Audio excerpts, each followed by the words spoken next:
Anyone? Hello? Hello? Jesus Christ, that was a bit of effort, weren't it? Yeah, what happened there? What happened there? Who knows? Welcome to Two Up Top. Gav, Matt, Ed Hall, Stephen Cotton. Hello, gents. Hello. How are we doing? Edward, I can't hear you. I can't hear you, buddy. Yeah, you can. There we go. Now I can, yeah. Now we can. It's a weekend of justice, as far as I'm concerned, to a certain degree. And we'll see how we get along. Oh my God, what is going on? But we need like when we added the what the VAR was, that sort of thing. Next year we need to add like a case files, like Law and Order style thing called like hard justice. Like and when someone's been wronged by the officials and they come back and win it, we need to use that as a segment because justice was served a couple of times today. Oh dear. Well, I'm bouncing around all over the place by the looks of it. No, you're are you holding that or are you taking the piss? Yeah. I actually fell for it. I mean, for those that are listening, that means nothing to you, but Gav kind of like froze out for a second. He was doing the mannequin challenge. You just freezing a little bit there, Gav, but it's all right. It's all right. Well, right. I'll tell you what. While Gav, we'll rock on. Yeah. Oh, he's there now. While Gav is having his issues, we will press on. Where is? I don't see. Oh, yeah, I do. There we go. Right, yeah, Ed. Yeah, it's fine. I found it, I think. Let's jump into literally what we've just witnessed. Actually, no, I don't think I can find it. I can't see. Anyway, let's jump into something we've already got here. Let's jump into Man City versus Leeds, which happened yesterday. A very nothing game. Yeah, nothing happened. City carried on their dominance. Did you see this coming? Has this been on the cards for a while? And I mean, we do give Leeds a little bit of stick every other week for being breath of fresh air FC, and we do laugh about how much they are like lauded in the press. But yeah, this was a performance, man. Like, do you feel like you've got to give them? Yeah, you do have to give them credit when they win, as you do any other team. Mate, when City equalised, I even said on Twitter, I was like, "This is really horrible being a United fan," but like, I feel for Leeds, man. I feel like they've because we'll wait till Gav hopefully gets back before we discuss the red card because I've got views on that. But obviously Leeds went down to 10 men while they're 1-0 up, bang on the stroke of half time, and I genuinely thought, right, this is where. It's Pep, it's City. They've been steamrolling everyone at the minute. Leeds were probably on borrowed time at 1 with 11 men, let alone going into the second half with 10. So you just assumed that City were going to come out all guns blazing. But Leeds, they were so solid defensively. They were not letting anything through.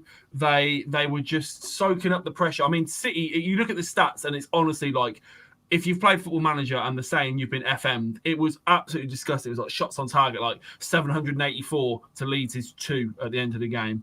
But got to take your chances when they come, haven't you? Yeah, you do. I think it'd be quite frustrating for Leeds because not only do they have nothing to battle for, they're going to have this kind of moral victory stripped away from them because everyone's just going to say, well, Man City had already won the league. They've got their eyes on the second leg of the Champions League, and there is an element of truth in that. I'd stand by that. But Leeds' setup suits them kind of teams. You know, that they went to Anfield before Liverpool went to pot and only lost 4-3. Like, they give you a good game. They're a very good attacking side. The problem criticism we have at Leeds is they're very one-dimensional. When plan A don't work, well, tough shit. There's only plan A. But Leeds took the lead through Stuart Dallas, Patrick Bamford with a nice tidy little assist. Dallas on the edge of the box basically just strokes it in, hits the inside of the post. Nothing Edison can do about it. And it genuinely, I thought, right, here we go, ding dong. I want to see this. I want to see like a big old scrap. The commentators and the pundits, oh my God, every 2 minutes it was Master versus Apprentice, Master versus Apprentice. They were just living off the narrative. Gav's just popped back, and this is going to be the perfect time for Gav to pop back. The red card that Leeds then saw given to them. What's your thoughts on it? Not a red. Thank you. Right. Not a red. I think the decision was met. I think the decision was met straight away correctly. There was a yellow card initially. He's won the ball. He's clean through the man, but he's won the ball first. It's relatively dangerous. It's a yellow card. Do you know what? It's one of those things, yeah. And everyone's like, "Look at this still image. He's studded. His kneecaps." It's like we've said this before. That's a still image, man. Watch the actual 5-second bit of play through. He gets the ball and his foot is swinging through to clear the ball, and it makes contact with him. There's not a stamping motion. It's not a kicking out motion. He's cleared the ball and then hit the man. To be fair. I mean, again, we're not referees or whatever, or ex-players, but at half-time, the pundits were like, yeah, it's dangerous. It's a red card. True. One thing I would say, though, literally, do you know how I knew he was going to get sent off? When they went, Peter Walton, what do you think, Peter? And it's like, yeah, well, for me, it's not that bad. It's just a yellow card. I think the ref will just book him. There's no dangerous play. He's gone to clear the ball. He's off. Yeah. And then they sent him off, and he was like, oh, red card. We're going back to Peter Walton. And Peter Walton's like, yeah, I can see why he sent him off. It's dangerous play. And it's like, huh? Yeah. Oh, yeah. Peter Walton, he like, but did you see it, Ed? Do you think it was a red? I think it was a red. I think red? I think it was a red. I mean, this is a week. This is no word of a lie. I felt horrible. I don't think that was in like the top 2 bad decisions. No. But what I was about to say is, I feel horrible because as a Man United fan, we just almost got mugged out of a game by decision. But this weekend have felt terrible for Leeds and for Liverpool over officiating decisions. But anyway, back to the Leeds game. So City came out the second half, obviously wanting the win, needing the win. Well, not so much needing the win, but wanting to keep the record intact. They get the equaliser, and it's at that point you think, right, Leeds have defended well for, what was it, 75 minutes or so, 80 minutes. And you just thought, right, here we go now. The floodgate's going to open. But they didn't. Mm-hmm. They were resolute. They were just beasts all over the pitch. Every man in a Leeds shirt was just sticking to their task unbelievably well. The energy and the levels of fitness. I know that's the whole Bielsa game, but it was crazy. And then in the very last dying embers of the game, pretty much the last kick of the game, they get a breakaway, and I can't believe how simple of a goal a Pep team have conceded. It's literally just a through ball straight through the middle of the park.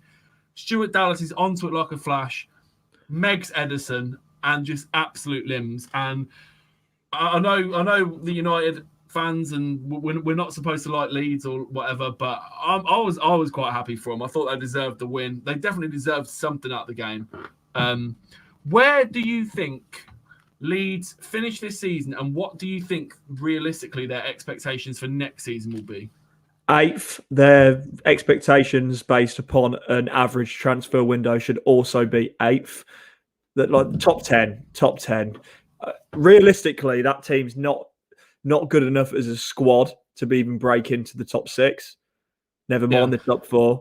There's no way in hell. I like the way they play. I like the way they attack. But as we've said before, it's plan A or nothing. Plan A or nothing. Every other team has about 3 or 4 ways of playing, give or take. Granted, they may not play it well, but at least they tried different things. Leeds get absolutely hammered by the teams who won't just open up against them, like your Manchester Cities and your Liverpools. Teams who shut up shop, Leeds United will struggle to break down. And, you know, that's quite common in a lot of teams, but for Leeds, it just seems to be the be-all and end-all.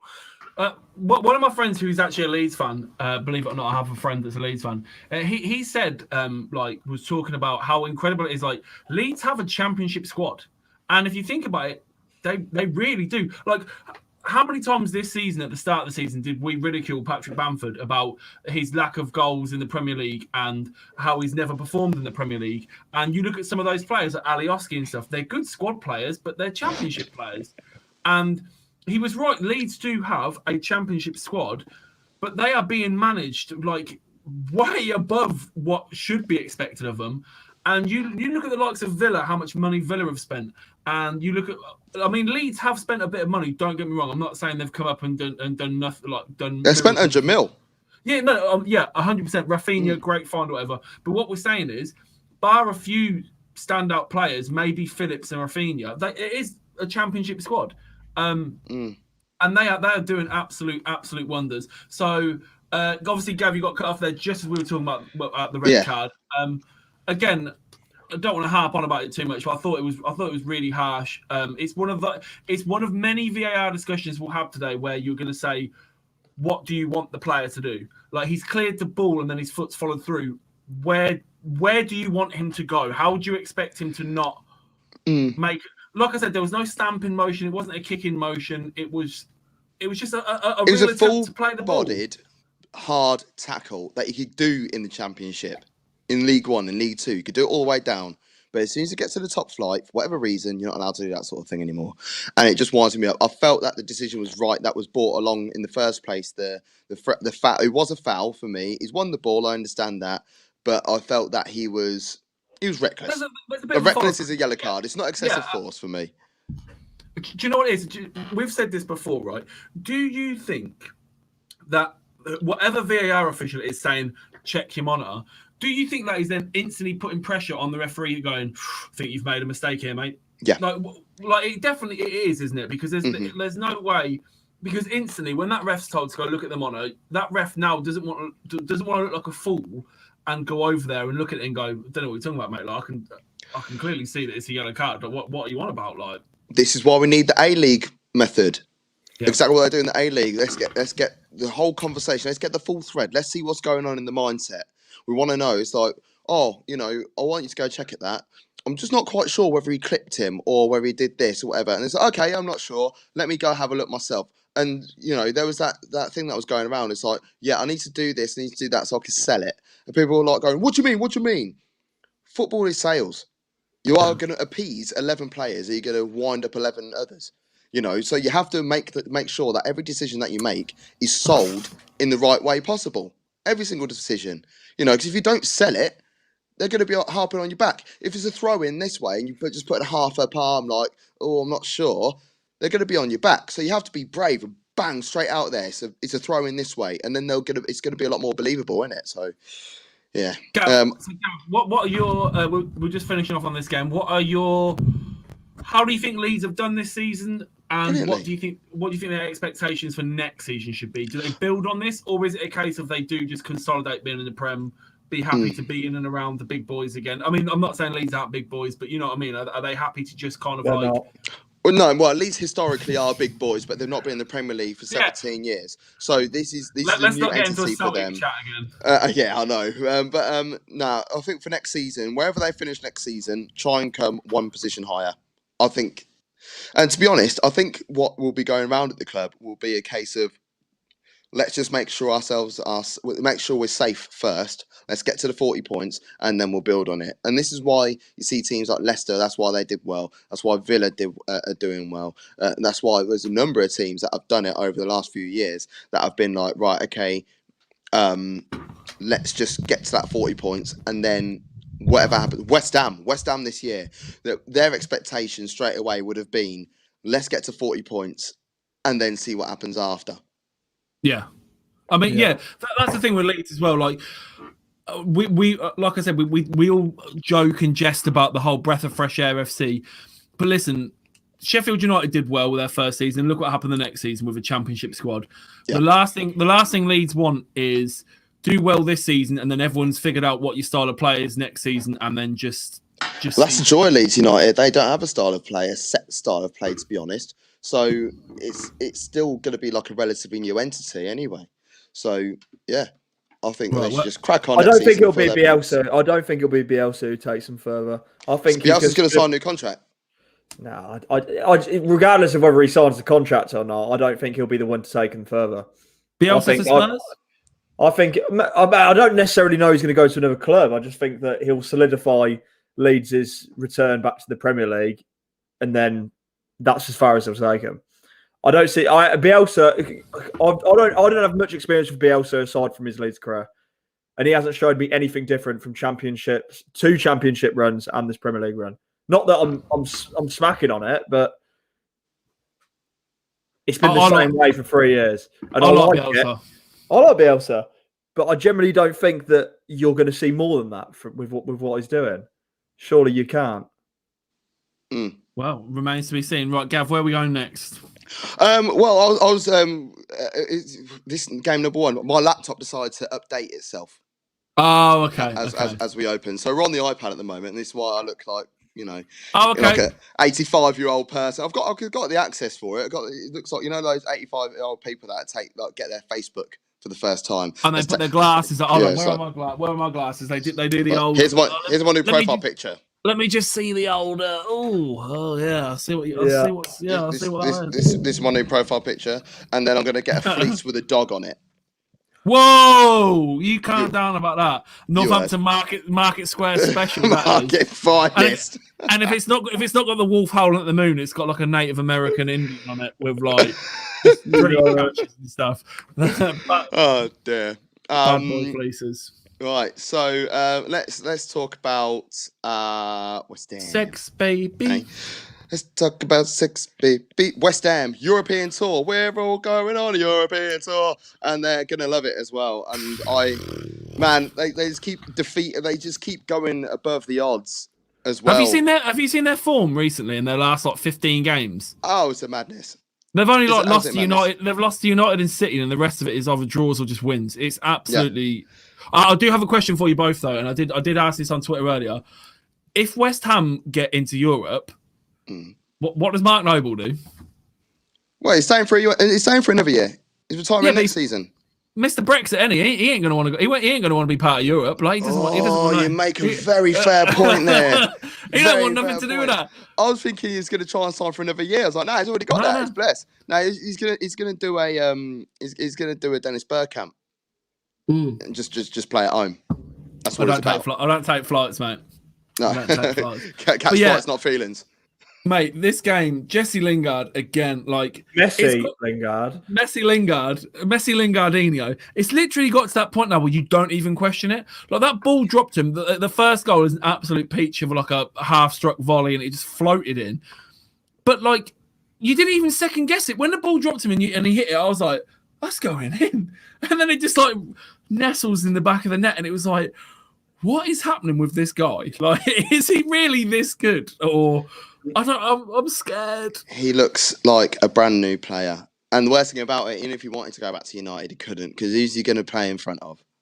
But that's the thing. But like I said before, it's best for both parties. Like, we wanted someone better than Lingard, and we've got Bruno Fernandes. Lingard deserves to be going and playing every week in the Premier League, and he's found it, and he's hit the ground running. It's Gucci, man. Like, everyone wins. To be honest with you, all the United fans can't wait to get him back, and it's like, but he won't play. I love the guy. I love the guy, but let him go out. Let him. This is it now. Like, go and like play consistently in the top flight for the rest of his career now. Do you know? I genuinely think he's got himself back into the England fold with a move to West Ham. And if you'd have told me that in January, I'd have literally told you would like. I couldn't even say what You'd love it. Like, you'd laugh. Exactly. You think you'd be taking something, sipping silly juice. I genuinely think on form, and obviously because he's been out of injury and stuff, and because it's Southgate, I genuinely think Lingard gets in this team now over Grealish. Whether it's starting, squad, or bench or whatever, I think Lingard is now made himself. If he doesn't start, he's the main player on the bench. I'll tell you what we'll do. We'll rattle through these games and we'll get an 11. Okay. A current 11, a current England 11. For England, yeah. Okay, so we'll put Trent in midfield and Lingard at right back. Yeah, that actually makes a lot of sense. It makes more sense. There's no point of carrying on. Thanks for watching. You make sure you subscribe to us on all. This game is mad because West Ham, they just love bagging 3 goals early and first, don't they? And then capitulate. Then they can get it back. So it's only going to be a matter of time before this sort of luck runs out. Let's be real. But Messi Lingard with a brace, Jared Bowen just after half time, and then Iheanacho, who is a new man this season. He has just become something pretty decent. I'd argue that he's better than Rashford now, based on that movement that we used to have. Ain't even getting those sort of nibbles, mate. You ain't even doing it. I thought you were going to try and say that I was breaking up again. Yeah, yeah. Zoom. How have you relegated Cotton to the bottom? I have no idea. No, that was me. That was me. I was like pretending to be like. But he's been a revelation, and I just want to know, boys, is Vardy done?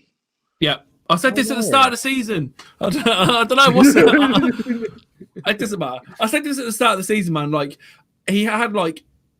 It seems really weird that in the last season or two, players that like defined the last 5 years of the Premier League have just really all of a sudden just came to a juddering halt. Like De Gea's performances and Vardy, like obviously he's still got the pace and he's still a decent finisher, but it just seems like I don't want to say the hunger's gone, but there's something lacking from his game that used to be there that's not anymore, and I don't trust him anymore. Like when you used to see those crazy Sky boosts, it was like Vardy with a shot on target. You're like, easy. Now, if I see Vardy shot on target, for even money, max money or whatever, I'm leave like, tenner in your back pocket, man. Yeah, exactly. Because I don't believe that he's that much of a threat anymore. And like you said, Ian Nacho, the Nacho man, Ian Nacho, he's been doing so well recently. His form is best form of his life.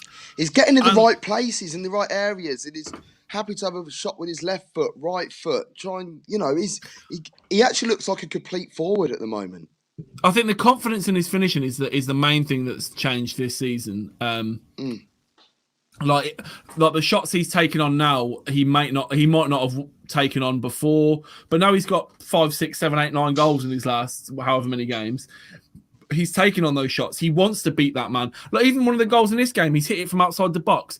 That's because he scored from outside the box in the last few games.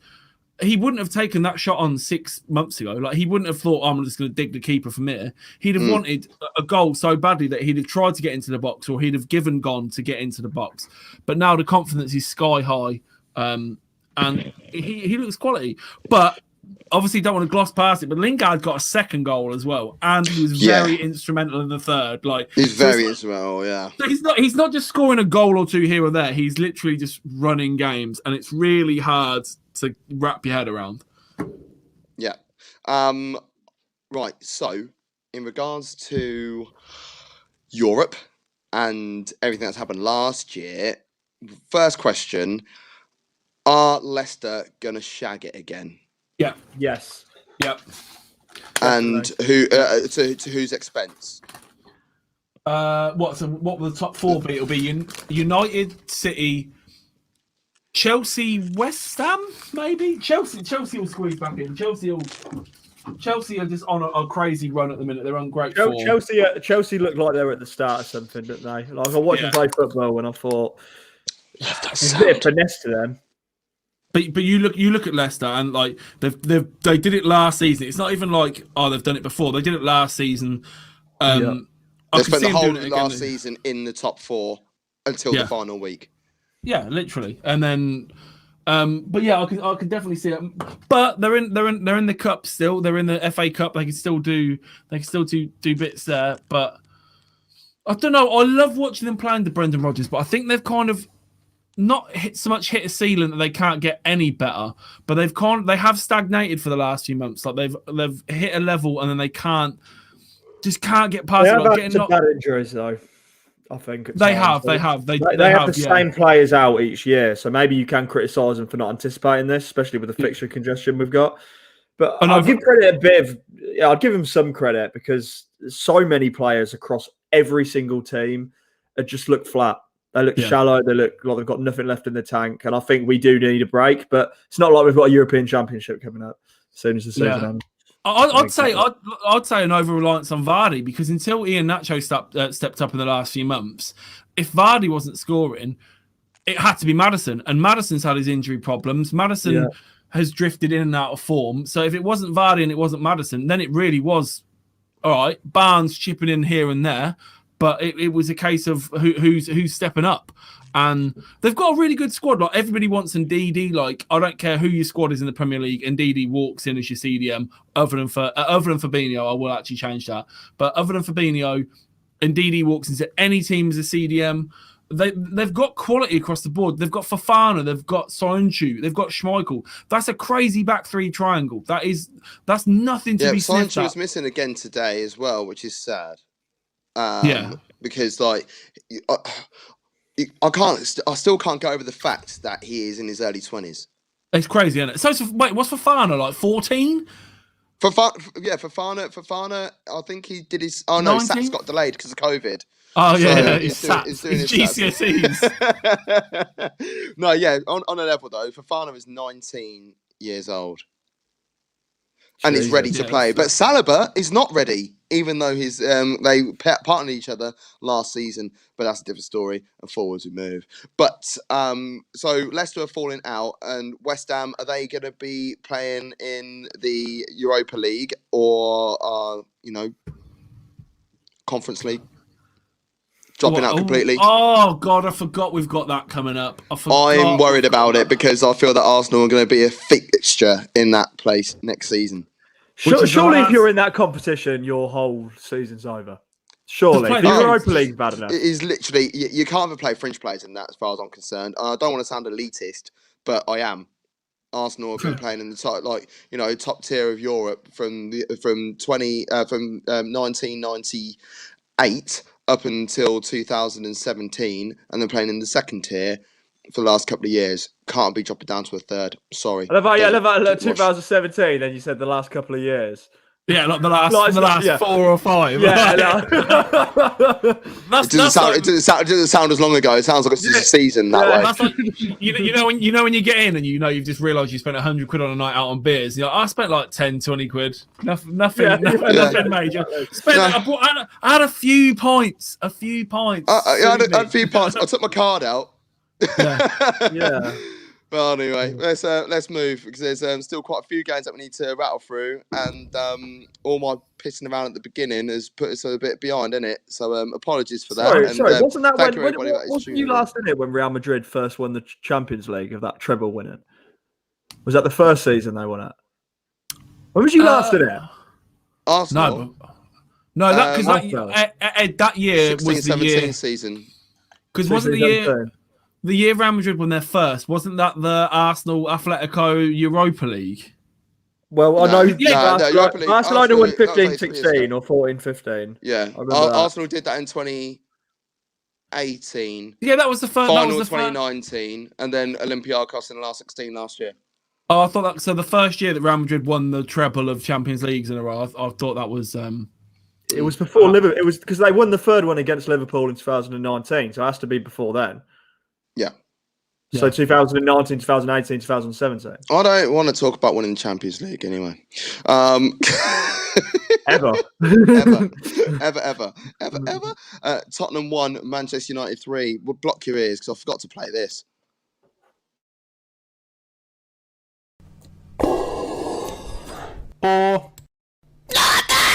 Nothing. And this game, this 90 minutes literally encapsulates that all or nothing mentality. Where, well, not even that.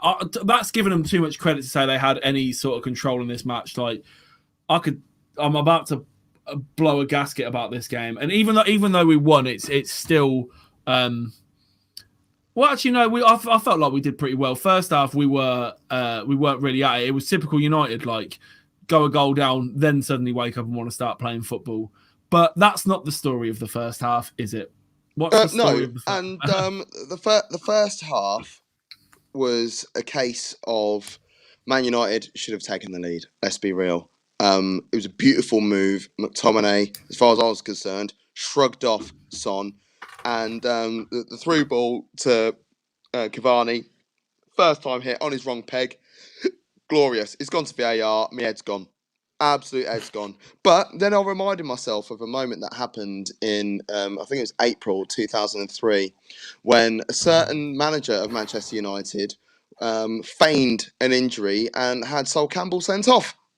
at Old Trafford, and it's pretty much the same thing. So I felt at the moment that was justice returned. Behave. It's one of the worst. Well, not one of the worst, but like as far as VAR goes, the minute they called him over to the monitor, I was like, "You've got to be kidding me! You've got to be kidding me!" Like Son is literally grabbing at McTominay, and McTominay goes to brush his hand off, not looking at him, and as he's brushed his hand off, like a millimeter of his fingernail must have touched one of his eyelashes, and Son has gone down and stayed down for about 5 minutes. I wish I was exaggerating. He literally stayed down the whole time. It's a joke. Like if it's a foul, if anyone's fouling anyone in that situation, it's because what they said, it was a natural movement for McTominay. What? So Son trying to grab a piece of him is natural to running, is it?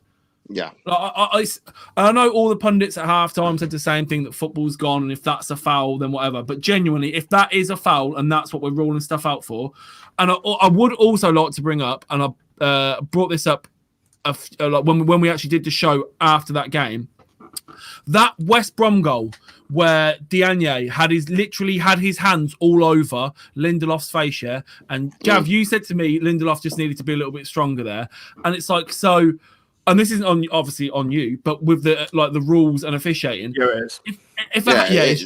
It's your fault, Gav. If someone doing the mankind mandible claw on you isn't a foul, but going, be gone is gone, foul demon.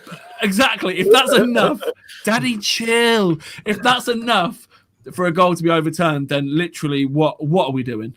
And I had that massive rant about a month ago at the start of the show when I was like about VAR and this, that, and the other. And I did post a tweet earlier, and I was like, I don't want to sound like that old geezer down the pub, but it is genuinely this season we have got to that point where you can't tackle anymore. You can't have any sort of physicality. Like you can't kick people in the head anymore. No, exactly. Even a shoulder to shoulder these days is getting pulled up. Like you can't put any sort of challenge in. You can't celebrate goals anymore. And it's just, we wanted goal 1-0, like I said. We wanted the right decisions. That's what we wanted. But how sterile and how just ridiculous this whole thing has gotten is way worse than any of us could ever imagine. Like, there's the right decision, and then there's the decisions we're getting. But Man United played well, and also Mourinho at Spurs. Who replaces them is staying. What are you on about? Bielsa. No way, Jose. What? Hold on. I'm going to pull the rope and all the balloons that come from this. Yeah. And a banner's going to unfold. It's like, Ed got it in. Yeah. But yeah. Spurs have dropped 18 points from winning positions this season. Hold on. So honestly, before we get to them dropping their points, so the injustice was felt even harder when literally 5 minutes later, Son had recovered from his horrific skull fracture to get up and score. Can't really have too much complaints. It was a nice move. Lindelof maybe could have done better on the interception, but it's a good move. So at halftime, I am literally blood boiling. Mate, I'm on Twitter like, the FA is corrupt. This is a joke. I mean, to be fair, at one point, there had been more Spurs fouls than United fouls, and we had 4 United players on a yellow card before the first Spurs player got carded. It was 5. It was 5 before the first Spurs player got carded, and it was like, what's going on here? Like, can you at least make it a little bit less obvious? Not saying that it was fixed or anything, you know what I mean? I was just really. You're definitely saying it's a fix. No, I was just questioning. Fraudulent. I was questioning the referee. Definitely questioning the referee's performance. But second half, United came out and was like, right, okay, do you know what? It instantly, when we came out and we started playing well, it just made me think of that Ferguson thing at halftime in the changing room. It was like, it's Spurs, lads. It's Spurs. And we came out and Mourinho shit his pants. They're 1-0 up. Drop deep, everyone. Invite it on. Just drop deep. And I was texting Stu, long-time listener, friend of the show, and obviously he's a Spurs fan. And he was literally like, we'll guarantee you win. Like, there's no way you don't know. We've taken a lead. You watch us just sit back, invite it on, and you'll score. And Fred did score. It was a nice little move as well. I'm gutted that it wasn't Cavani's goal for the way that move. Yeah, me too. Happened. Me too. It was bang on the money. But yeah, so we deserved. There is Stu. Bang on time. Look at that. Good bang on. Oh, we both clicked on that bang on time as well. There we go. Bang on time. But yeah, it was deserved equaliser. Well, it was more than deserved equaliser. But then we did take the lead with another Edison Cavani diving header. So 5 of Cavani's 7 goals this season in the Premier League have been headers. Only one more player has scored more headers than him, and that's Calvert-Lewin with 6. So 1 more goal. And at that point, I was like, yeah, come on, justice proper served here. Like, I was getting really... But then I was still like, oh, it's Mourinho. Like, the last thing I want to do is concede a late goal. But then big up man like Mason Greenwood, cuts inside onto his weak foot, if he has one, and just smashes it in. That was a really... Like, there was some really good build-up in that as well. But as soon as that third goal went in, I was just raging, like... Gav section. But yeah, like United definitely deserved to win. They came out second half. They had the graphic on the screen. It was first half shots on target, Man United 0. And after 60 minutes was United 5 shots on target. Like, we came out looking for it, and in typical Mourinho, in typical Spurs fashion, it just capitulated. The minute we scored 1, that was it. Game over. They just started wobbling. I don't want to harp on about United too much. I mean, it pretty much solidifies second place, if not definitely. Top 4's done. So Champions League next year, etc., etc. Now, where does this leave Tottenham? Where does this leave Jose? And where does this leave Kane? 7th. Out. Just that. 7th. Out. Yeah. Can't hear you, Gav. 7th out. Oh, I was agreeing with Ed anyway. 7th out. Okay. Out. There you go. We knew that anyway. He's got he can't stay at Tottenham. Well, there was, however much you believe in it, there was apparently yesterday, it was like breaking news that Kane was going to tell Spurs, Champions League or bust, mate. I want to play Champions League, otherwise I'm bouncing. And normally with rumours like that, you take it with a pinch of salt. But I mean, we've been saying it for weeks, for months, haven't we? It's Harry Kane. There's only one better striker in Europe than him right now, and it's Lewandowski. And you look at his age compared to Kane. Kane's still got 5, 6, 7 years left in him, easy. You don't want to be spending the peak of your career playing. Like, I know United in the Europa League, so like it is what it is. But you're constantly challenging for top 4, and you have ambition. Rich history. Yeah, exactly. And you have ambition. That's exactly it. Kane does not want to be playing Burnley on a Sunday and going out to play AZ Alkmaar on a Thursday. Like, he needs to be playing Barcelona. He needs to be playing against Real Madrid. He needs to be playing against... Because we said this the other week, yeah? We literally said, where does your ambition lie? Do you want to be the best player Spurs have ever had? Or do you want to be the best player the Premier League's ever had? Or the best player England's ever had? Because if you want to be the best player Spurs have ever had, Gucci, man, stay where you are. Yeah, stay where you are. You're easily like that. You'll break all the goal scoring records. You will be the best player they've had. But is that enough for you? In 10, 20 years' time, when you look back on your career, is winning the Audi Cup on in a pre-season good enough for you? Big star. Big. But you know what I mean? Have you won the Audi Cup before? Have United won the Audi Cup? Have Arsenal won it? Have Liverpool won it? No. Do you know what I mean? But Harry Kane has won that. Spurs won that. Wow. You're not wrong. To be fair though, with Harry Kane, we will remember him no matter what he does. We'll remember him as the great English forward he was, the great Premier League player he is. But outside of this country, will any of them have a positive memory of Harry Kane? Will any of them even the 8 season wonder? But that's the thing. Yeah. When you say, I know it's right. So I'm gonna. This is a 2-part thing, yeah, because I know modern fans shouldn't be encapsulated in what the whole Premier League fan thing is, right? But if you asked any modern fan right now that is like between like 18 and 25, whatever. If you ask them who's the greatest Premier League striker we've ever had, right? And they'll say Aguero. They'll say Henry for nostalgia. They'll say maybe Van Nistelrooy for nostalgia. They'll even say things like Jamie Vardy. They'll say things like that. Not one of like a Gen Z fan. 18 to 25 wouldn't even say Thierry Henry. No, they wouldn't even. But what I'm saying is, I think they would through like FIFA, you know, through FIFA. True. FIFA cards. But they won't ever say Alan Shearer. No, that's exactly what I'm about to say. Yeah, they will never say, not one 18 to 25-year-old or whatever. This isn't an age thing, but not one of them like modern day fans would say to you that the two of the 5 best strikers in the last 30 years in the Premier League have been Andy Cole and Alan Shearer. You won't hear it. Because we are unfortunately at the point where you are measured in Premier League titles. You are measured in what you did. Like Shearer won one Premier League title with Blackburn.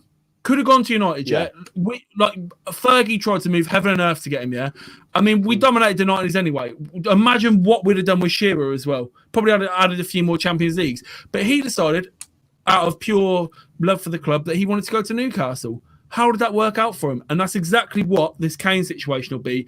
He will go down as a legend, and no Newcastle fan in that area. Any differently, and he loves that. He loves being revered as that as well. But is that enough? No, I don't think it is. Are we asking too much? Are we asking too much of players? Like, how we don't know what's going on in the mindset of a player. Do they actually give two hoots about winning trophies, or do they care about their club and their loyalty towards their club? We, as fans, we can sit here and say whatever. Do you know what I mean? It's like, you need to go on. You have to go on this. You have to go abroad. You need to make sure you're playing Champions League football. But what if he's happy and he's settled in London? He loves his club. He loves everything about it. And it's the media that's hyping it up. You have to go win trophies to go down as a legend. He's a legend already. And then that's Gucci. You'll be Matt Le Tissier. You will be the modern day Matt Le Tissier. That's it. And Stu says there, we'll not blame Kane when he leaves. Everything Cotton said was on the money. We're going nowhere and he deserves better. His back must be broken from carrying us. Should be player of the year this season, but won't win it because he's playing in a bang average team. I mean, the crazy thing is all the pundits and everyone are still banging the drum for Kane being like the second best striker in Europe behind Lewandowski. I think he's going to be player of the year. I don't think anyone's really been the standout over a 38-game season. Look at his goals and his assists. Yeah, bar Kane. He's the only consistency. Everyone's been good in bulk periods and then kind of dropped off. So on that, then, why don't we talk about Liverpool next then? Because Mo Salah bagged at the weekend. Seamless. Obviously, it's almost like how has he got so many goals? No one listens saying to how crap he's been, but he's got. You haven't been like jizzing off him this season. No, I've not been jizzing off him. But I don't have to. When he's consistent, Gav, it's not been a season that anyone can jizz anyone off. Like whether you're a Liverpool fan or even if you're a City fan, like other than maybe Gundogan in periods and De Bruyne, who's De Bruyne, like I don't think anyone's been incredible this season. Yeah. But Liverpool had their sense of injustice. I actually took to Twitter and did a video, very Tom Overend-esque, and because I couldn't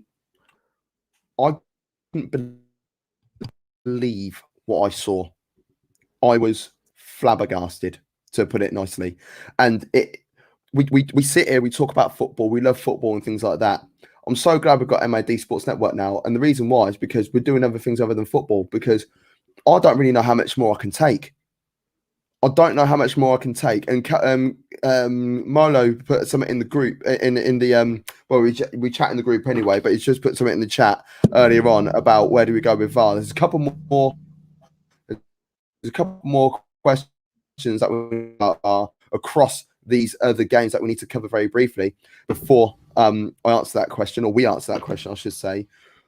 But I'm so glad that Liverpool won this game because of that decision that was made. I'm so glad that Man United won that game because of that decision that was made. I'm so glad that Newcastle won that game because of that decision that was made. Over the moon for Wolves. I hate the fact that they had to beat Fulham because I want Fulham to stay up. But I'm over the moon for that because they got aggrieved by decision as well. But you can't. Like I said earlier, and like I said earlier, and like I said on Twitter, we're in a real bad state of affairs here, where I am literally rooting for Leeds and the Scousers. Like, when I think Leeds and the Scousers have been hard done by and that they should win the game or that they should have something out of the game, you know stuff is serious when I'm watching a Liverpool game and going, and rather than just being like, Liverpool with a goal disallowed, I'm watching it going, what? Like, that's what I said in my tweet. I was like, don't get me wrong, I love watching Liverpool's demise, but at least make it fair. At least make it honest. That's it. Like, at least.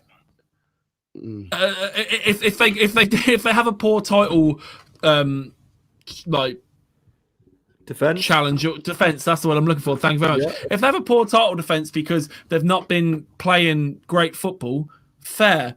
But don't just start giving off. Honestly, when they drew these lines, I saw they showed the image first, and I was like, miles onside. I was like, why are they even looking at this? There's no. I was like, well, I'm assuming they're just going through protocols and they're just looking at this because they have to, sort of thing. Then they added the lines, and the lines they were adding were really thick as well. Like, so millimeters don't count when you're writing it with a Sharpie. And then they started. That was, I just had to have one in my hand. Yeah, then they started drawing the lines, and they started drawing them from armpits, and it was almost as if they were trying to find the point on the Liverpool player's body where it would be offside. Like, they weren't just going with the head, or they were look. It was almost like RoboCop. You know, RoboCop used to have that, like, forcing it. They were looking for an angle of it or a point of entry where it would be offside. And again, I'm not saying I'm not saying they're trying to particularly make like script things or fix things, but they are looking for things that genuinely aren't there. Like, we've said it before, level used to mean level. Now we are genuinely getting down to the point where.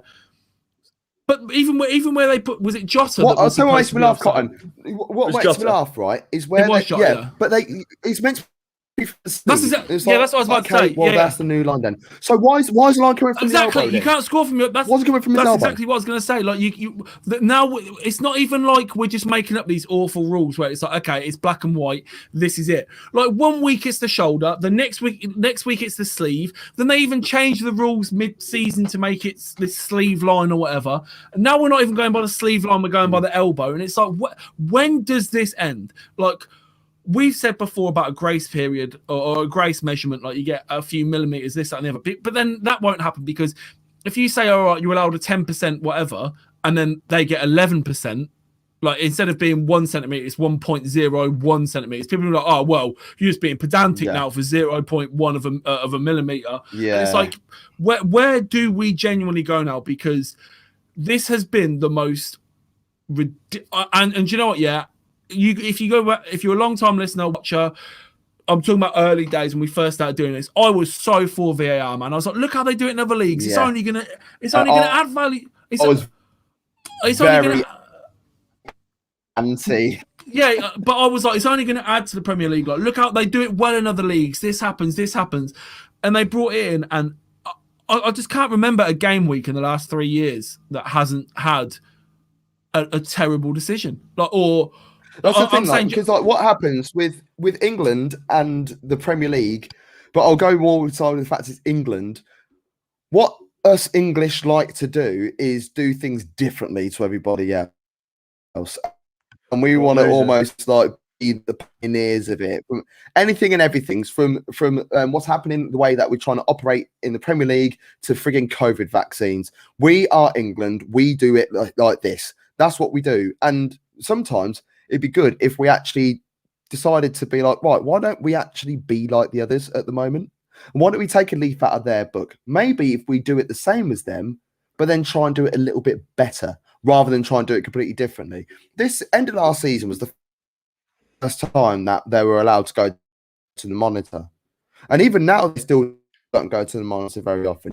You go to any league around Europe, they do it. Any league around the world, they do it. Because it's in the top tier of it. Because it's in the top tier of English football. I can't stand it. because it's in the top tier of English football, does it just purely pour down to the FA, or is it a Premier League thing? Because I know that obviously this would be a PGMOL and Premier League thing.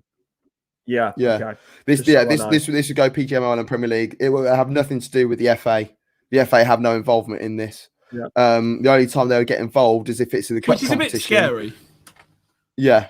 It's a bit scary. The FA don't have like precedent over the officiating in their fucking league. Is a bit. Yeah, but it's the Premier League once again. It's that elitist mentality. That's what it is. It's like we are up here. We're better than everyone else. This is how we do things, and it's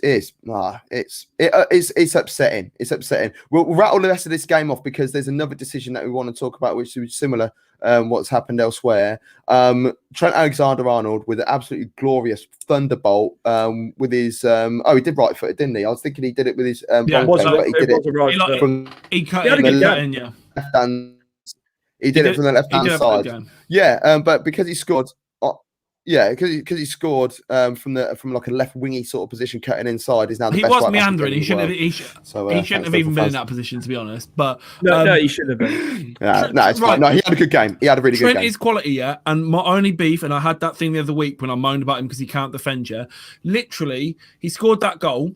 First of all, Jamie Carragher, Gary Neville's living in his head rent free. Trent scores a goal to win the game, and Carragher goes, "Oh, are you watching Gary Neville?" What? What's that got? He's bringing the locker room banter, isn't he, to the commentary? But it's like, what's that got to do? Exactly. And then the whole thing was like Trent answering his critics. No, he's not. We know he's good going forward. No, he's not. The critics are he can't defend. He can't defend. Like we know he's good going forward. If the media if he was shot out from the right hand side. Yeah, if that goal came from the right hand side and he cruised along, did a 1-2 with someone and drilled it from the edge of the box or something on the right hand side, that would be more of an answer to his critics. But it's not in his correct position. So it's almost like there's an element of luck, not the actual shot. The actual shot was the strike itself, and the goal was brilliant. But the fact that he out on the left hand side couldn't get answered in any way, shape, or form for me. But no, because we went to three at the back. We took a back off to put Bruno back in midfield. That's fine. Which left Robertson and Milner centre back. Shaqiri took that right wing position. Trent was kind of just so at first he was in that right hand side to do his usual finesse. But as you know that play starts evolving, Shaqiri just tucks into that right hand side, and yeah, granted he's on the far left, but he's just hanging around the box in case the ball comes over the wall, or sorry, not over the wall, but over all the players and lands at his feet. And it was actually great anticipation from him to do that. And I agree with Cotton. The media has just made up this because the moment he got dropped, it's been relentless. England. But I think it's not necessarily. Look, I'll be the first to say Trent isn't one of the best right backs in the league. Never mind one of the best right backs for England. As a defender, I don't think he's really that bad, but that's a story for another day. But it's the caliber of talent he has.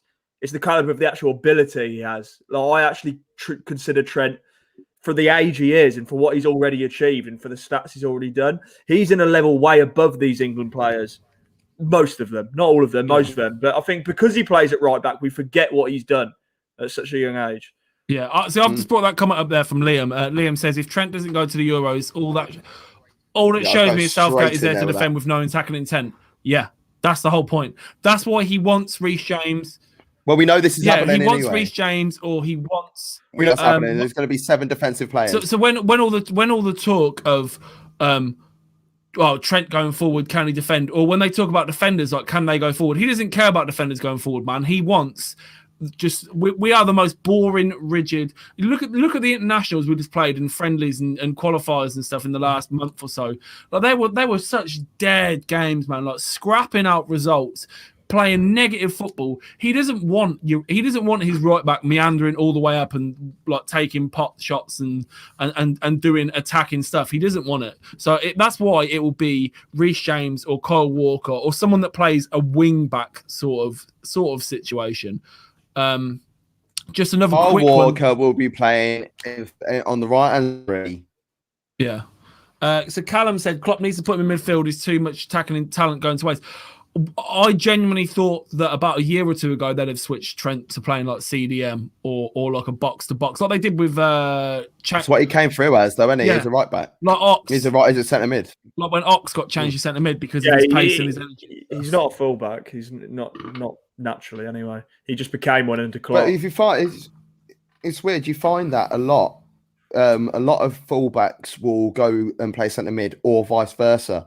It's the two most interchangeable positions, which is random, isn't it? If you think about it. Philip Lahm. But it runs deep. It goes as low to like well, if you want to talk about legendary players, yeah, Philip Lahm, Lahm and Kimmich, Zanetti, he did it as well. Yeah. But then there's Kimmich. Well, he's a regen of Lahm anyway. Laurent Blanc, but then you've also got centre back, CDM, Cam, left back, right back, whatever you want. Philip Lahm, mate. What can I say about Philip Lahm? What can you say about Philip Lahm? Well, what can you say? You know. What can you say? What can you throwback? What can you say about Philip Lahm? Oh, God. Right. Let's talk these other couple of games quick, and then we'll come back and have a little breakdown of England and what their back seven's going to be. We should just be an England podcast. So we are, aren't we? Right. So Southgate out. Down. Right. So Fulham got beat, and I'm gutted because I want them to stay up. They got beat by our boy, Adama Traore, world class. Sign him up. First goal they got done by 13 years. Yeah, the last time Traore scored a Premier League goal was William the Conqueror away. Yeah, I was going to say. Yeah, the last time he scored. The last time he scored a goal. The last time he scored a goal in the Premier League, the woman on the Titanic still had a fucking necklace, and she hadn't even stepped foot on the boat before he scored his first goal. Oh, I thought it was the King George V, like at home. But look, Adama Traore is awful, and there was talk of him going to Liverpool for big money last year, which is hilarious. And someone called him out on it. Yeah, that was good. That was one of your wins. To be fair, you do call quite a few. You did all right there, so. No, I'd say one of 87 million wins. No, it wasn't that many. It was one of a few. Oh yeah, I've actually got video evidence of a couple of bad ones from you. Phil Foden, Big L on Phil Foden. Sort of like try and make a montage of those at the end of the season. Phil Foden's Big L, rest in peace. But look, the offside in this what pisses me off about these ones, is when the defence have just conceded and they look at each other, get annoyed, and start walking up to the centre circle, ready to restart the game, knowing what's just happened. It's a goal. Challenge flags. It happens. Leave that goal. It's done. If you're not happy with it, throw that flag down on the touchline. You get 2. You get 1.5. Yeah. If you win your challenge, you get it back. And I'll tell you what, if you don't use your one in the first half, you can take it on into the second half. And when that happens, you stop the clock. Stop the clock for a challenge. It's gone for a wee. Stop the clock for the challenge. Get the challenge looked at or whatever, and then restart it. Bam, with whatever decision that you need to do, and that challenge will come in when the ball goes out of play. Oh, it's all right, Gav. It's all right. That's all right. But yeah, Fulham. I feel bad for Fulham. I really do feel bad for Fulham because I feel like they had their big push at the wrong time. Well, not necessarily at the wrong time. They needed the points on the board. But I feel like they used all their momentum. And now everyone else has kind of got through their tricky spells at the right point of the season. I think Fulham, if you were betting, you're not betting on Fulham to stay up now, are you? No, not anymore. There's not 9 points difference now. I think you're right though, Ed. I'll go with you that they went on their run the wrong time. Also, I feel like there's a lot of media attention on them as well, because when we already condemned them for the drop, then it was like, well, it don't matter. They picked up a couple of results and it's like, oh yeah, it don't really matter. You know, it's all good, blah, blah, blah.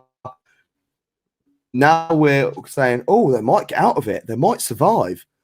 And as soon as they've done that, they've had a downturn in form. The game against Villa last week was embarrassing for them. They're 1-0 up, closed the game out. To concede, it's like fair enough, but to concede 3 goals, I don't think Villa were really in that game until they went 1-0 down. And just understand or know how to shut up shop. I just think it's not cool. Liam and Callum, I know these guys. These are in the WhatsApp group that I liaise quite a lot, and it's quite funny that the conflict of interest here with I like Fulham because they want to play football and play with intent. Too many negative teams staying up. I agree with you, but Molo says fuck Fulham. Yeah, do you know what we said the other week, right? So about a month ago, we looked at Newcastle's running and Fulham's running and their form, and we were like, oh wow, Fulham are saved. And then I think it was last week, and I said Newcastle got that point against Tottenham. Fulham lost again, and it was like, I think it was just a stretch too far, and I think that's the case now. I think Newcastle getting points today. Fulham losing to Wolves. I think it's admirable. Like, they haven't gone down with a whimper. Like, they could have been a lot better, but they could have been a lot worse. But I mean, it's a learning experience for Scotty Parker. It's a learning experience for a couple of those players. I mean, someone's going to get Mitrovic on the cheap, which is always going to be a bargain. But are they? We said this last time. I'd have had him at United. Before we got Cavani, I would have had Mitrovic. I still stand by that. My cat just yelled at me. He stayed in the Championship, and I don't understand it. I really don't understand it. Levels. Yeah, they won. They were a goal down, and Cotton had some mad. We took our beef to Twitter, and we were in each other's faces all over the tweet game early on today with the decision that was made in this game, and I weren't happy about it. I weren't happy about it at all, and I feel like the PGMOL are just like trying to like look after their boys. You know, I do always try and defend refs, so you all know that, because I don't know if you know, but I used to referee back in the day. But like, I'll always be like, you know, trying to. Well, I don't like mentioning it very often, you know. Stop being so modest, Gavin. Yeah. But no, I'm going to give you a yellow card. You know what? Always. Yeah, no, what's it called? It's not a yellow card anymore. It's a cheese slice. Green. A slice of cheese. A slice of cheese. But nah, it's just that I don't understand how they can stand there and bareface just back their pal up when they know that shit is wrong. I'm sorry. That challenge in the first half where was it Longstaff or was it? No, it was Gale, weren't it? Tarkovsky's clear. Tarkovsky. And to be honest, he's got every right to clear the ball. He's got every right foot to be there, sort of thing. But he almost made contact. Well, he did make contact with the head of the Newcastle attacker. So therefore, it's a penalty. Oh. It's as simple as that. If that happens on the halfway line, if it happens on the touch line, if it happens on the outside of the box, there's the situation that happened slightly later where he lifted his foot no higher than waist height, and Anthony Taylor gave a free kick and signalled that his foot was high. No, so the penalty itself, as a defender, he's just clearing the ball away. It's like, oh, look how high up his foot. Tarkovsky's like 6'5", mate. I'm 6'6", yeah. I can literally, Gav, I can get my leg way higher than your head. And if I'm just trying to clear the ball away, that's a massive achievement, Stephen. Mate, no. If I'm trying to get the ball, it's called walking. If I'm trying to get the ball away, like I can't try and volley a clearance away and go, oh, better keep this under 5'5". Like. He's not. You have every right to do that. He's not looking at the player when he clears the ball. He doesn't know the player's there. The player has stooped his head into the guy's foot rather than. It's not like he. No. But hold on. It's not like he has sweet chin music to him. He hasn't like just gone straight into his face. He's clearing the ball, and as he's clearing the ball, there is no present danger. He's not dangerous play. He's clearing the ball, and then. It's only milliseconds in it or whatever, but then the Newcastle player goes to head the ball and heads his foot right, pretty much, which is what the PGMLO said, which I was stupid enough to fucking agree with, is that was one of our problems. But I don't know. Like, I can see both sides of the coin. Like, I can see why you're saying it's dangerous play, but where do then we draw the line? Like I said to you earlier. So an overhead kick. You don't need to draw the line. You don't need to draw the line. Honestly, hold on. You don't need to draw because that happens. This happens all the time. But an overhead kick is fine. They will never give a penalty for it. They will ever give a penalty. But an overhead kick is fine, right? If there's no one within a certain radius. But then if you go for the same overhead kick from the same cross, and then a defender like jumps in like a diving header to try and clear the ball and gets kicked, that's not you being dangerous. That's the defender being brave. You haven't tried to kick this. Yeah. But it's the same thing. Like he's stooped in and he's gone for the header while my man's just clearing the ball. Whether he means to be dangerous or not, it is still dangerous. You know, if you accidentally drop a glass, you know, it does. You can't say it's fine to walk over it because it was an accident. You still can't walk over it because it's dangerous. There's still glass there. I'll give you that. I'll give what you're saying is it's dangerous, right? But that draw, when you said earlier, right, it draws into the category of if it's in the middle of the pitch, it's a foul. But 90% of penalties that aren't given, you could say, well, if it's in the middle of the pitch, it's a foul. Like if it's in the middle of the pitch, but then that's pussy our referees, not giving it. Exactly. But that's my issue. Wasn't with the fact that he's just volleyed someone in the head. It was. That doesn't get given this season, or it does or it doesn't. It's so inconsistent. But my issue was that he hasn't tried to foul him. He hasn't intentionally tried to kick him in the head or whatever. And in the middle of the pitch, it's so much easier because there's less riding on it. Of course, you're going to give a foul in the middle of the pitch for that. Like with most penalty decisions that don't get given, but they are in the middle of the pitch. I just wish they started doing it more because at the end of the day, same. I just wish a foul was a foul. Yeah. A foul should be a foul. A penalty is a direct free kick in the box. That's all it is. It is all it is. And the fact that they didn't go to VAR, and I'll just look at who the referee was, here who's referee in the VAR room. I'm like, there was no point in that anyway, was there? Yeah. We were never going to get it. Never going to get it. I say we, not that I'm a Burnley fan, but I'm just saying in general, innit? Like, like Callum just said there, the slowing down of replays is useless. Yeah, exactly. Like the same with the Leeds challenge. If you want to slow that down, and you want to show me a screenshot, it looks like he's tried to kneecap the guy. It looks like he's really gone in there like, I want to end this guy's career. He's seen it in full play and he's kicked the ball and just happens to follow through and touch the guy. Same with this one. Is that clear and obvious? Is that clear? The thing is, I don't think that was clear and obvious to give a penalty.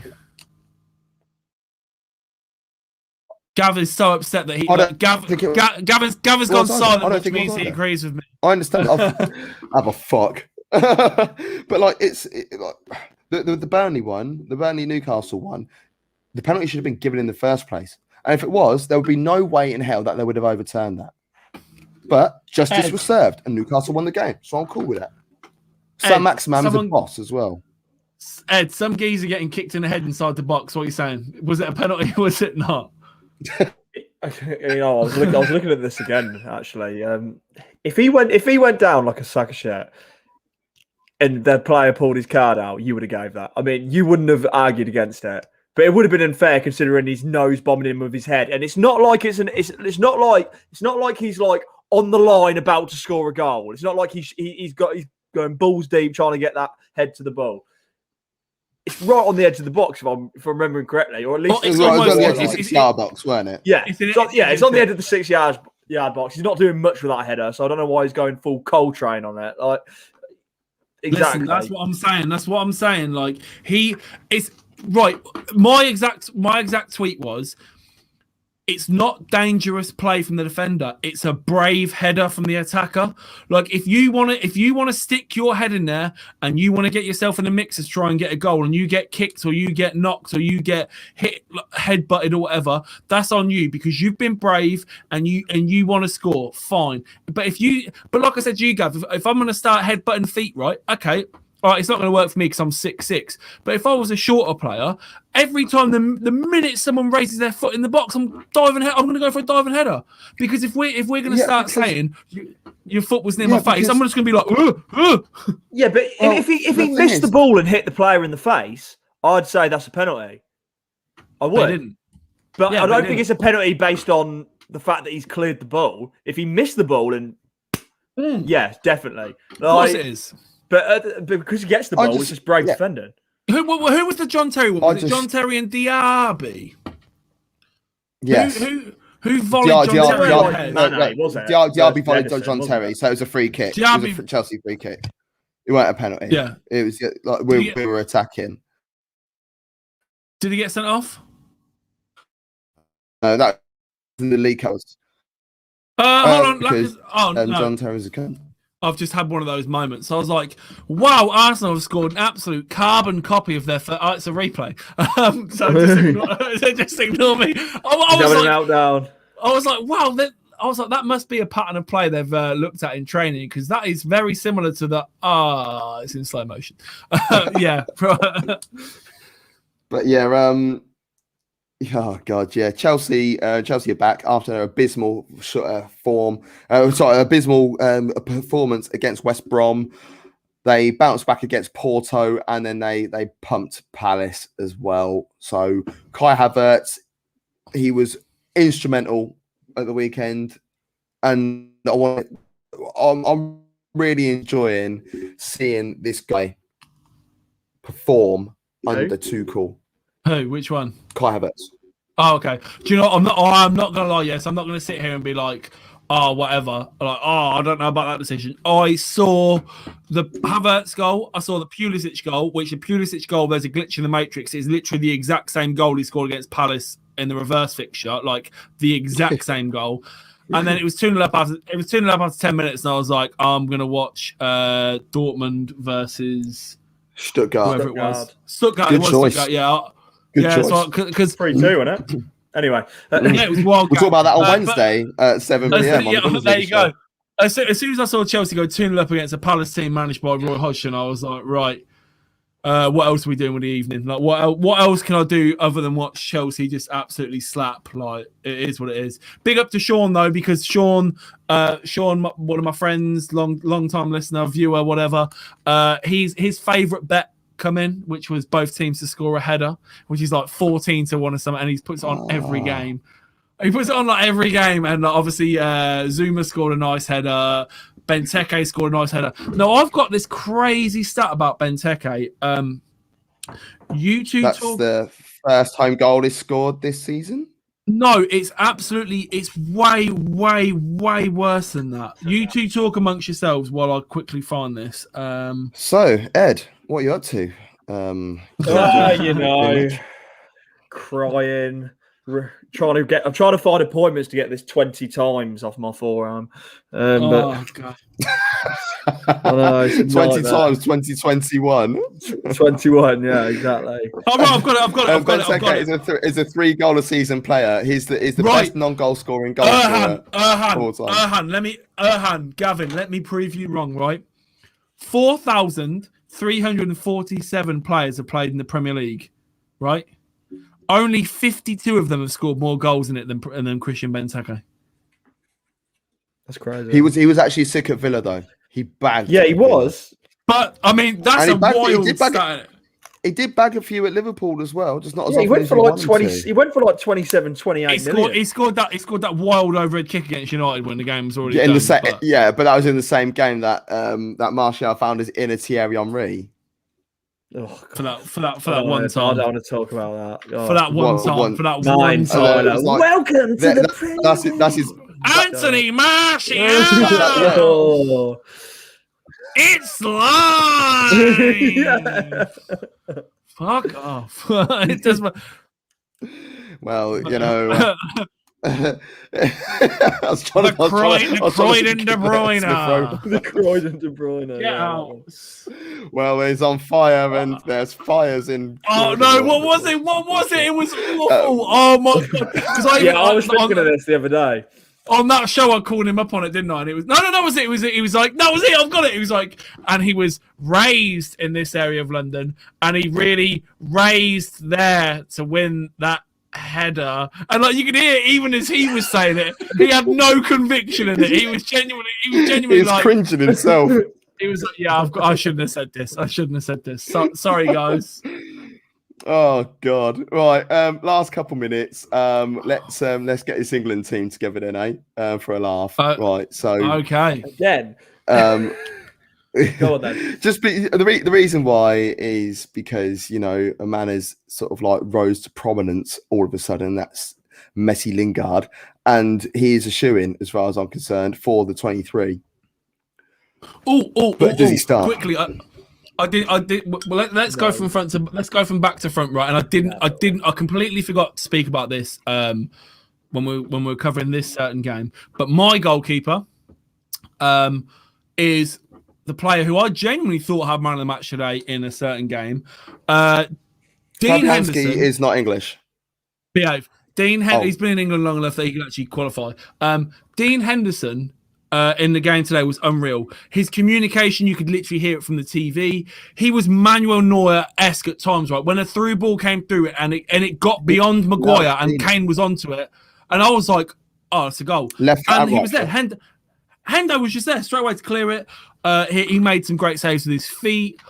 He just genuinely looks like. He is future England number one, future Man United number one material. I genuinely think right now, I don't think there's a better English goalkeeper in the Prem. And I thought he had a cracking game today. I'll probably go with Sam Johnston. So who's your Behave? I would say as well, just quickly before, like I am definitely sucking Dean Henderson's dick, but with the whole weight of obviously at the minute, there's been a lot of talk about him taking over as number one at United, which he has, and the pressure with the De Gea thing, and I think he really responded well today. But that's probably a little bit of bias. But if it's not Henderson, it's Pope. It's definitely not Pickford. It's got to go with Pope for me. I don't think it's Pope. I mean, I would prefer Pope over Henderson, but Pope hasn't looked that great of late. That England opportunity he got in the albeit World Cup qualifiers didn't look great either. It might be the case if we put so much pressure on that goalkeeping position, it might have just seemed a bit too much for him. But you certainly need some stronger mentality than that if you're playing for us in a Euro or a World Cup. Dean Henderson, if he becomes the Man United number one keeper, just by being Man United's number one keeper, you're going to be England's number one keeper. There's no way. Erhan says Darlow, and I fancy Darlow to be my third. I really would. If he would be up for a shout if he didn't lose his spot at Newcastle. He was bossing it. And even though Newcastle was still leaking goals, that's their defence that are doing that. It's not his fault. So with the back four, so it's a mixture between Pope and Hendo. I'll probably go with Pope for Hendo as well, actually. And the reason why is because I like cohesion. And my back four would be Shaw, Maguire, Stones, Walker. Because then you've got the Man United connection. They understand each other. They understand their game. And then you've got the City connection as well. And this is why I'm not saying we're anything like Spain before anyone jumps on me. But the reason why Spain were so good is because the majority of their team were Real Madrid and Barcelona players. So they know each other's game. And England should have done it a few years ago when a majority of their team was, there was loads of English players playing between Spurs and Liverpool. And what they should have done, I think it was like seven of the starting 11 were, 7 of a potential starting 11 were, but then you'd only get one starting from Liverpool and one from Spurs. And I thought that was just bullshit. You've got to marry these together. So that would be my back four. What do you guys think of that?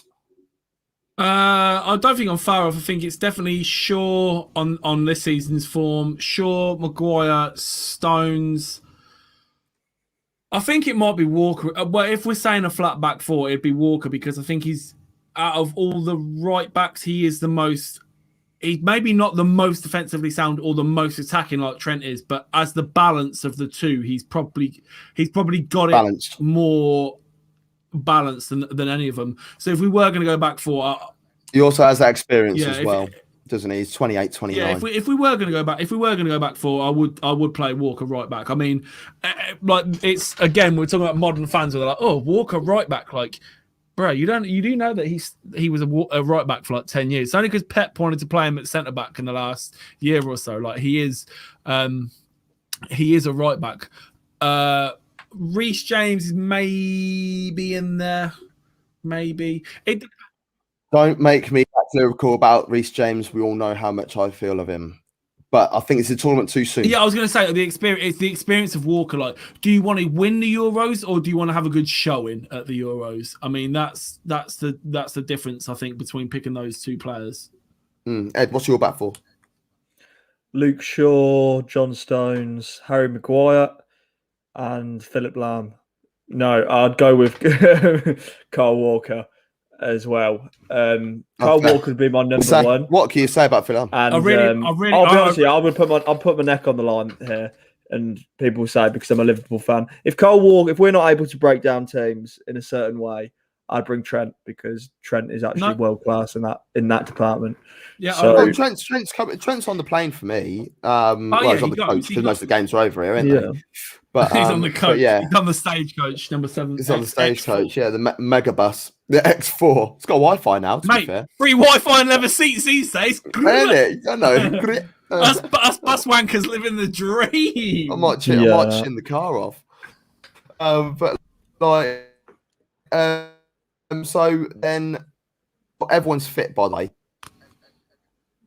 Thank you. Everybody's fit. Well, I mean, I'm getting a trim on Tuesday, but like, I'm doing what I can. You should see me then. With this wedding. I know who I want little to Nicky play. fringe. Look at this. Look at this little. Wake Nicky, me like. up inside. I know who I want to play, but I can't justify their selections because I want to play Ward-Prowse because I love him. I want to play Calvin Phillips, but as a 2, everyone's fit, by the way. I'm playing Rice and Hendo. We're playing 4-4-2, yeah? I'm playing 4-2-3-1. Okay, yeah. 4-2-3-1. Who's your 2 holding? Rice and Hendo. 4-3-3. Right, Rice and Hendo. Rice and Hendo. Technically it's 4-3-3, isn't it? Yeah, it's just too like you got more security. Ollie McBurney. But one can carry. By the way, Gav, David McGoldrick won't score his goal against Arsenal. He's been taken off. That's a shame. So the 2, if I had to put the 2, it's definitely Rice. As much as I think he is mad overhyped, he's still very good. Don't get me wrong. I'm not saying Declan Rice isn't good, but he's massively overhyped at the minute. Good enough for England. Good enough for England. Of course he is. It's who else are you gonna put? Who else is better, mate? We've been playing Eric Dyer at CDM for the last few tournaments. Like, don't talk to me about like, yeah. So it's Declan Rice, and if it's not Henderson, it's Declan Rice and Henderson. I think it's not. Henderson, Declan Rice and Henderson. I tried to think about it, and I was like, nah. If that's the way you're going to play, it's got to be. I don't think we've got enough. Ward-Prowse would be nice if he was more box to boxy, but he just doesn't have the pace. He doesn't have. He doesn't go. He isn't a box to box. Yeah, he's not a box to box.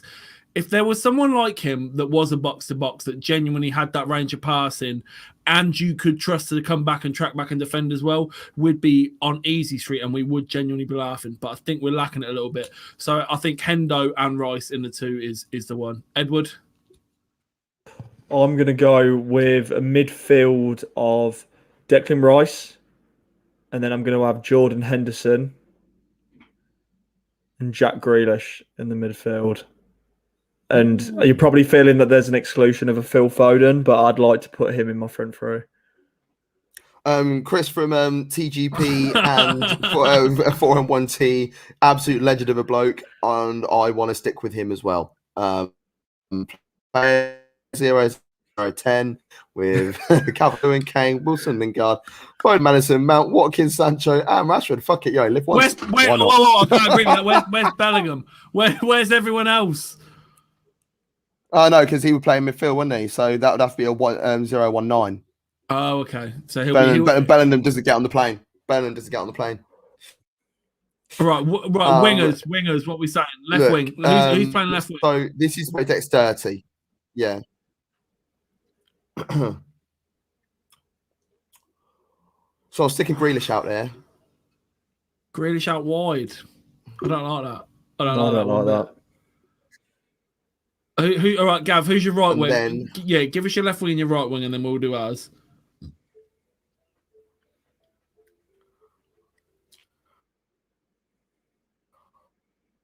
I want to put Bukayo Saka there,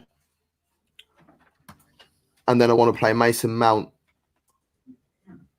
and then Harry Kane at front. No way. So it's left wing for me. Probably it's going to be biased, and it's not because I genuinely dig him out all the time. Left wing, I think, is Rashford. Right wing is Sterling. You've got to get both of them in somehow. I didn't put Sterling in. How do I not put Sterling in? That's what I mean. That's what I mean. Because we're all getting too hype on Mount. We're all getting too hype on Grealish, Foden, Mount, and Maddison. We play 4 players that play the same position. Like Rashford's coming on. He's coming up to his best ever goal scoring season. 2 seasons back to back, scoring 20+ goals. From the left wing, there's no way you can't play him out on the left wing. Sterling can play on the right wing. Again, having another great season. He's an absolute bad man. My issue is that when he does, obviously this is our England team. When we watch England like proper, what pisses me off is the fact that we end up lobbing Sterling in behind too often, and I don't think, or like playing him as like a false 9, and that needs to stop. Yeah, it's because the thinking there is like needs to stop. The thinking there is like, oh, he's like Messi. He's got low center of gravity. He's got good dribbling. He's got good passing. Like he'll be perfect in behind strikers. Yeah. No, he's not. Is Raheem Sterling, and is a very good talent. Is arguably world class, but he is Raheem Sterling and shouldn't be likened to anybody else. He does his own thing, but you better off just stick out wide. Let him cut in. Let him do his thing. Yeah, he is a wide player. I'd argue playing him wide left. Let him play left and cut in. Yeah, ghost in. The only reason I'm not playing him wide left is because I don't want Rashford playing out on the right. So. On the right. So that's it. And then Kane obviously has to start. But if I'm playing Kane needs to stay up front. I don't want his shit coming home and trying to work out. No, I want to see that shit. Like against everybody. Poland, where he's playing left wing back, centre mid. Like he just wasn't a striker for about an hour and a half, and it was driving me mad. I want to see this shit, man. Honestly, it pisses me off. So, man, Sterling has to start for me. What am I doing? Saka's on the plane, 100%. So where? Benidorm. Yeah, no. Time off. Let's go see Sticky Vicky. You've been to Benidorm before? Yeah, I have. Funnily enough. It's awful. It's awfully great. Yes, it's like the worst place. It's the worst place that I've had the greatest time in. It's like going to Beacon Bingo. Like you think it's just gonna be an absolute piss take, but it's actually turns out to be an all right night. Yeah, exactly but it's not cool. I'd probably go. I want to go Phil Foden, Harry Kane, Raheem Sterling. I think they've been. I think the problem when we go we always go for Kane naturally. I think his link-up plays perfect in the middle as well as his finishing ability. When I've seen us go with a Sterling and a Rashford, or whoever they may choose to be, Callum Hudson-Odoi, Jadon Sancho, it goes on. I don't think I've ever seen it play well. Honestly, I don't. Unless we're playing a team vastly inferior to us, we don't seem to have a style of play. We just go run onto that ball, and hopefully you get to the end of it. And then Kane sits too deep and ends up sitting outside the game. You look at I'd want a Phil Foden who's left-footed, creative. He offers that kind of cam role, but he's got that kind of box awareness, similar to what I'm not comparing him to. He's just the player who springs to mind. Frank Lampard was amazing at that. They're just in the right places at the right time. He's pulled City out the shitter a few times this year through that. Harry Kane's Harry Kane. Raheem Sterling is actually world class in his position, or top level at least. It has been in the top, level of English football. I think they have to be our front three. We've got to be a bit more dynamic than just direct and fast. No, I agree with that. Thing is, I don't think is it 1-1? 2-2. 2-0, sorry, 2-0. 2-0. Martinelli. Oh God, honestly, Twitter's going to go on meltdown. I've got it here, but I'm like mad behind. I don't know, I'm so far behind. He's the new Henry. Just play him every week. Why aren't you playing Martinelli? Martinelli gets a red card in the last minute against Slavia Prague. You've got to be there at the right place at the right time. Well done. That's a nice little tapo. Yeah, I don't have to run. Score him. Yeah, that's fine. Let's wrap it up. Wrap it up. Everybody, thank you so much for your comments.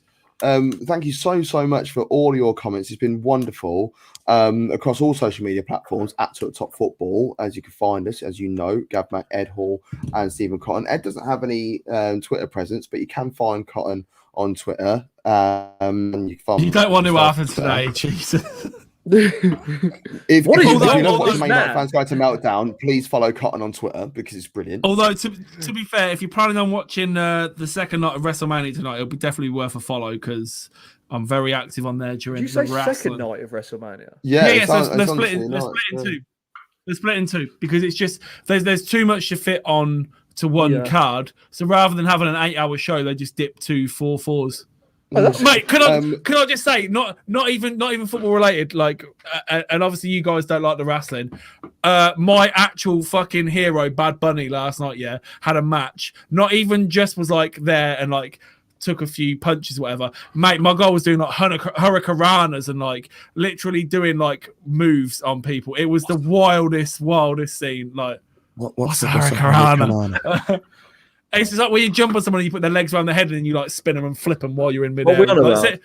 So he was doing like real stuff. So big up Bad Bunny. Oh, that's the gangster to be. If you're listening, Bunny, hit us up. Yeah, no, don't do what he I just mean, said. slide our Just DMs hit us out to a top football. I want to just watch. Yeah.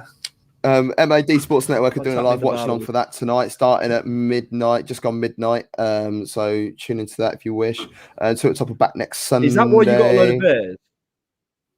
Huh? Is that why I got a load of beer? Yeah. Yeah. Oh, yeah. I brought like 4 bottles of wine from the carp last night as well because I didn't want to run out. Because it starts at 1 a.m. and it'll finish at like 5. So it's like it is a long old slog, man. Yeah. Yes, I will definitely be in bed by then. But I'll be trying to catch up with the few bits of the watch along anyway. Because I'll try and show support in that respect. I won't actually have an understanding of a clue of what's going on here, there, and anywhere. But yeah, so you'll be able to catch me on loads of MAD stuff this week. You'll be able to I think there's another pod that I'm going to be on this week as well. Ed, we will catch you next Sonntag if you're lucky. Yeah, but yeah, pleasure as always. Yes. Pleasure's all right. Oh, balls! I'm lying. Actually, Wednesday, we're going to be on for the Bundesliga show, so make sure you tune in 7 p.m. for that, where myself and Devo will be donning our Schalke shirts in honor of their 1-0 victory today. Yeah, they got to win. Oh! Usually they don't even get added to the table, do they, on the Bundesliga show? Well, I tweeted earlier on. I tweeted at half time. I was like, if Schalke hold out for their victory today, as an additional incentive, I will add them to the table. So, there's going to be an 18 team table this week for the first time in about 4 weeks. That's a penalty. That's a free kick on the edge of the box. Anyway, you've been watching To the Top. Follow us on all social media platforms at To the Top Football. And if you didn't know already, if you put To the Top into Google, our name comes up first. But for myself, Gav Mack, Stephen Cotton, and Ed Hall, Southgate out. Southgate out. Philip Lauman. What can you say? What can you say? What can you say?